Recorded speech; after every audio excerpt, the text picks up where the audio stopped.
Hey, Mount Zion. Today in our small group discussions, we're going to be talking about worship. Worship is a whole life formed into the image of Christ, and it's what Commit, Imitate, Replicate is all about. But in this section of Commit, Imitate, Replicate, when we're looking at the way of Christ, we're looking at practices that form us in our faith. And worship and singing is one of those. See, worship and singing, it's a vehicle for us to bring our adoration and our praise to God, our prayers to Him as well. It's also a way that we encounter God in His presence. See, when we sing, it forms us in our faith because it takes us off the throne and lets God have His rightful place. The amazing thing about singing is it's one thing that we all do together. When we're in church and we sing all together in one voice, it's amazing, it's unifying. If we all try to talk at the same time, that's a bit of chaos. So music really is powerful in that. And you don't have to be good at it to use it. God says to make a joyful noise. For centuries, armies used music to get everybody going in the same direction, and music in church, our worship, does the same thing. You see, our heart's pursuit will determine our heart's formation. You become like the thing you worship, and that's why worship is so powerful and so important. The scriptures say that David was a man after God's own heart. And I think that has to do with worship. You see, David pursued God with all of his heart, and because he pursued God in worship, his heart became like God's heart. So David's one thing, his pursuit is described in Psalm 27, verse 4, where it talks about his passion is to be in God's presence, to behold God's beauty, to know who He is, and to seek Him, to grow deeper in his relationship with God. See, David was a shepherd boy, and I believe he probably spent a lot of time in those fields watching the sheep and worshiping the Lord. So in his personal worship time, I believe it prepared him for when he would build David's tabernacle. So his personal worship prepared him for corporate worship. What about us? Do we spend time worshiping the Lord alone or just corporately? Do we just come to church to worship, or do we come to church worshiping?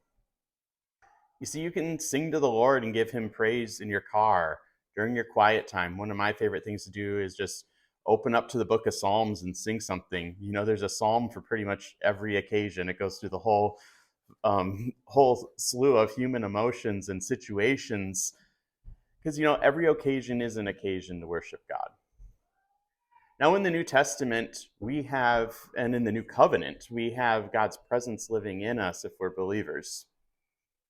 And let's think of it this way about the importance of God's presence. If my wife and I are in the same room and I'm sitting over there on my cell phone not paying any attention to her, yes, we're in the same proximity to each other, but that's not really presence. You see, God desires for us to be in His presence and not just in proximity to Him. He wants us to enter into a relationship, and I believe that when we sing and engage with Him in worship and praise, we enter His presence. So what would you give up in order to make more room for God's presence in your life? What's occupying your time? What's taking place of adoring God? What will you do to align your will with God's will through worship?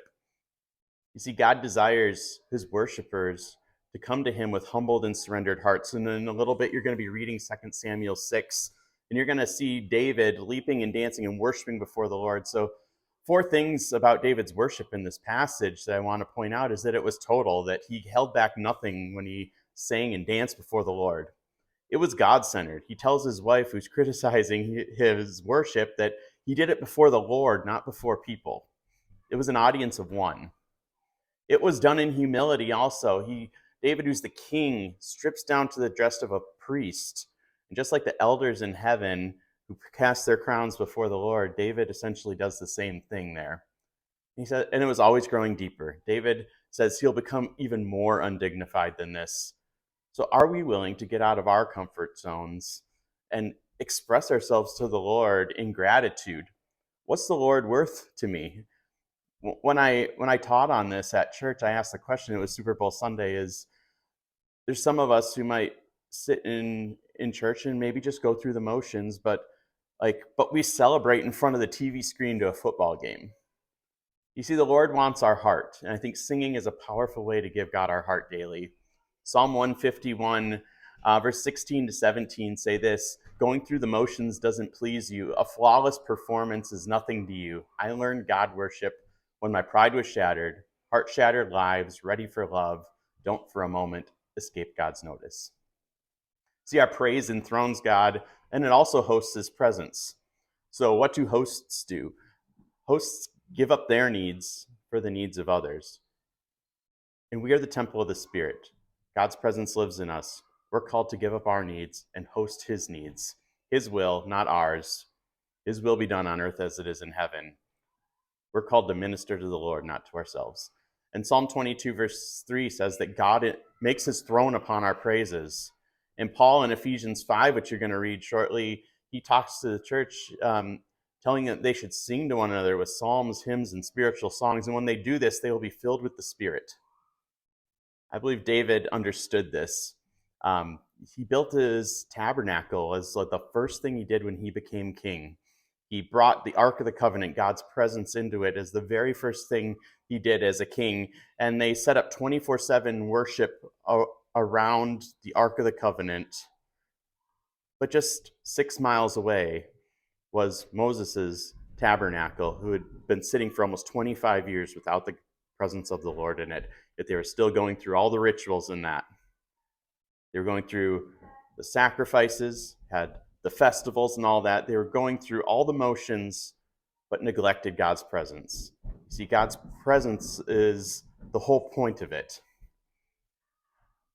Count Nicholas von Zinzendorf lived in the 1700s. He had power and prestige. He was involved in politics, loved the Lord from his youth. And he had a huge property with a castle. And one day, refugees from religious persecution came onto his land, and he allowed them to build a village there. They called it Herrnhut, which in German means the Lord's watch. As it grew, more people coming in that were persecuted, there was a lot of disunity.